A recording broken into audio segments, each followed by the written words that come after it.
Hello, everyone, and welcome back to the Daily Dose English, the podcast that helps you learn English one day at a time, easily, naturally, and with a smile. I'm your host, Lisa. And I'm your co-host, Peter. We're so happy you're here with us today.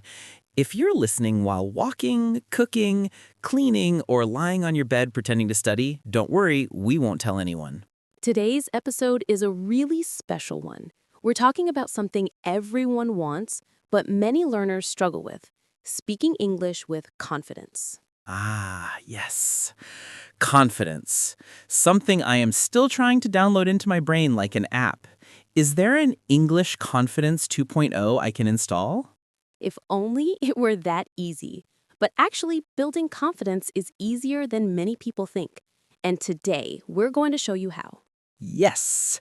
And we'll share tips, examples, fun stories, and maybe a few embarrassing moments from me. Definitely from you. All right, listeners, let's jump in. Peter, let's start with a simple question. Why do you think confidence is important when speaking English? Because without confidence, you say nothing. And when you say nothing, people think you are mysterious. But actually, you just don't know how to say the word restaurant. Exactly. Confidence is the difference between staying silent and actually communicating. Many learners know a lot more English than they think. They just hesitate. That's so true. In my head, I speak English like a native, but when I open my mouth, sometimes only noise comes out. Don't worry, you're not alone. Many learners freeze because they're afraid of making mistakes. Yes, the fear. The fear that people will judge me or laugh or say, "What did you just say?" But here's the good news. Confidence grows every time you try. Mistakes are not bad. They're part of learning. So, mistakes are like ingredients in a cake. Yes, and confidence is the cake. Without mistakes, you don't get the cake. Confidence cake. I like it. Let's talk about the first tip. Keep your English simple. Thank you, Lisa. This tip saved my life. Many learners think they need long, complicated sentences to sound smart. But good communication is about being clear, not complicated. For example, instead of saying, "I am deeply astonished and emotionally overwhelmed by the stunning beauty of the environment," I can just say, "Wow, this place is beautiful." Exactly. Simpler is often better. And honestly, using simple English gives me confidence.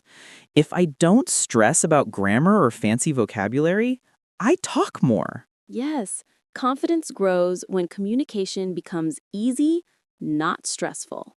Oh, this one helped me a lot. I used to practice only in my head.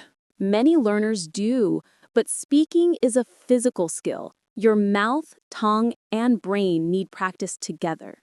Like exercising. If you want strong muscles, you need to move your body.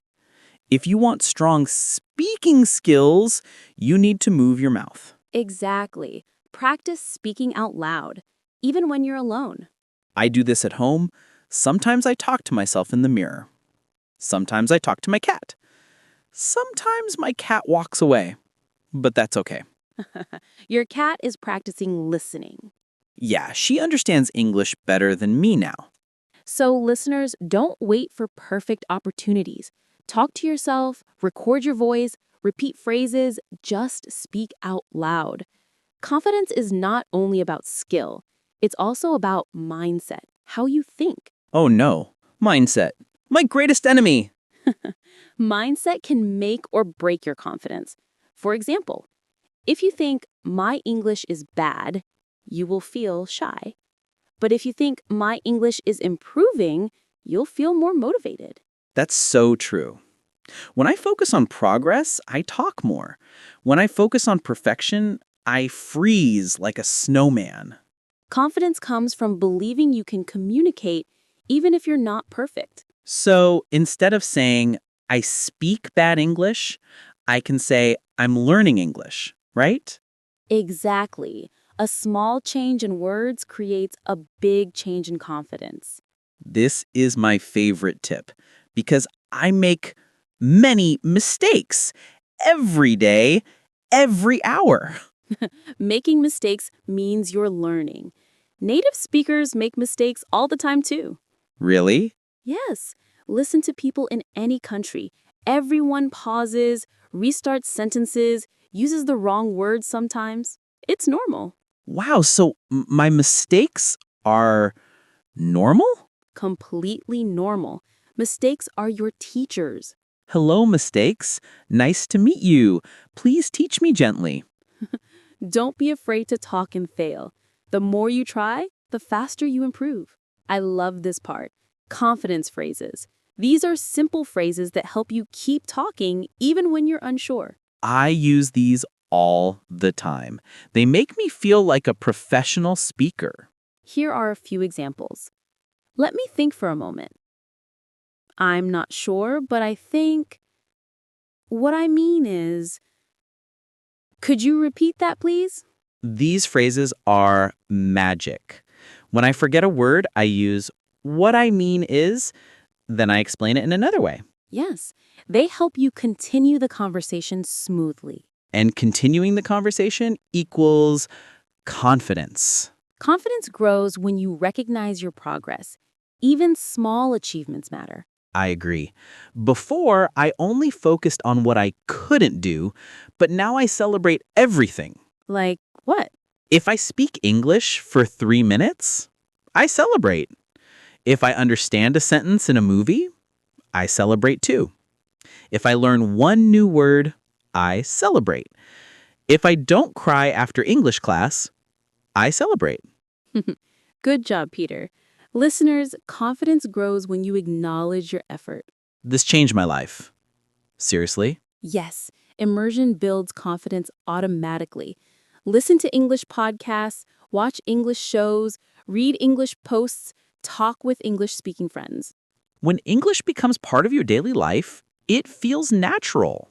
And when it feels natural, you feel confident. I listen to English podcasts while I cook. I watch English videos while I eat. I read English memes before I sleep. Perfect. Little moments of exposure build big confidence over time. Speak with people who support you, not criticize you. Yes, I used to practice with someone who corrected every single word. It felt terrible, like an English exam. But now you practice with me. Yes, you correct me gently, and sometimes you give me snacks. Listeners, choose a partner who encourages you. It makes a huge difference. This one surprised me. Body language helps English? Absolutely. When you stand tall, relax your shoulders, and smile, you instantly feel more confident. I tried this. When I sit up straight, my English level becomes 5% better. See? Confidence is physical too. Your body tells your brain, I can speak. So, listeners, sit tall. You're learning English, not folding laundry. The final tip, enjoy your English journey. Confidence grows when you have fun. Yes, if learning feels like torture, confidence disappears. But if learning feels like a game, you want to play more. Try fun methods. Watch movies, play games, sing songs, listen to podcasts like this one. And don't be too serious. English is not a monster. It's just a language, a tool, a friend. So listeners, remember, confidence isn't something you're born with. It's something you build, one step at a time. Every word you say, every sentence you try, every mistake you make, they all help you grow. You don't need perfect grammar to speak confidently. You need courage, you need practice, you need patience, and you need to believe in yourself. And remember, you're not learning alone. We're here with you every step of the way. Thank you so much for listening to today's episode of The Daily Dose English. We hope this conversation helps you speak English with more confidence. If you enjoyed this episode, don't forget to like, share, and subscribe to the podcast. Your support helps us create more fun and helpful lessons. And if you want another episode on confidence, pronunciation, daily routines, or anything else, just let us know. All right, everyone, keep speaking, keep learning, and keep believing in yourself. See you next time. Bye!